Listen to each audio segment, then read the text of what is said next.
Welcome back in our channel Bonima kitchen. সবাইকে স্বাগত। আজকের আমরা কাঁচা টমেটো দিয়ে একটা রেসিপি বানাবো। তার জন্য প্রথমে এখানে কাঁচা টমেটো নিয়ে নিয়েছি, আর এখানে নিয়ে নিয়েছি কাঁচা লঙ্কা। টমেটোটাকে ঠিক এরকমভাবে গ্রেট করে নিতে হবে একটা গ্রেটারের সাহায্যে। টমেটোটাকে আমি এইভাবে গ্রেট করে নিয়েছি। আর এইটা রান্না করার জন্য আমি একটা মশলা বানিয়ে নেব। এখানে চারমগজ নিয়েছি, তেল নিয়েছি, কাঁচা লঙ্কা নিয়েছি, এটা একটা পেস্ট বানাবো। আর ধনেপাতা কুচি নিয়েছি।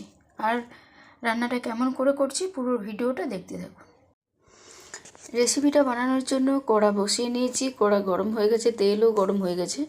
আমি দিয়ে দেবো দুটো শুকনো লঙ্কা ফোড়নে, দেব একটু কালো জিরে, গ্রেট করে রাখা টমেটোটা ওটাও দিয়ে দেবো পরিমাণ মতো নুন। আর এটা যেহেতু টক ঝাল, কাঁচা টমেটো, তাই ওটা তো টক লাগে, তো টকের জন্য আমি একটু চিনিয়ে দেবো।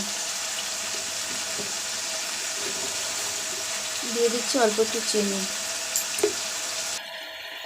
যে মশলাটা বানিয়ে রেখেছিলাম ওই মশলাটাও দিয়ে দেবো।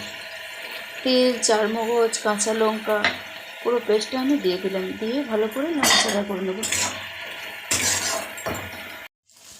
টমেটো রেসিপিটা আমার কমপ্লিট হয়ে গেছে।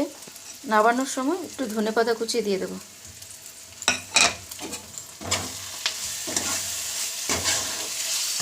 তো আমার এই টমেটো রেসিপিটা কমপ্লিট হয়ে গেছে। তোমাদের যদি এই ভিডিওটা ভালো লেগে থাকে তো অবশ্যই লাইক, কমেন্ট, শেয়ার, সাবস্ক্রাইব করবে, পাশে থাকবে।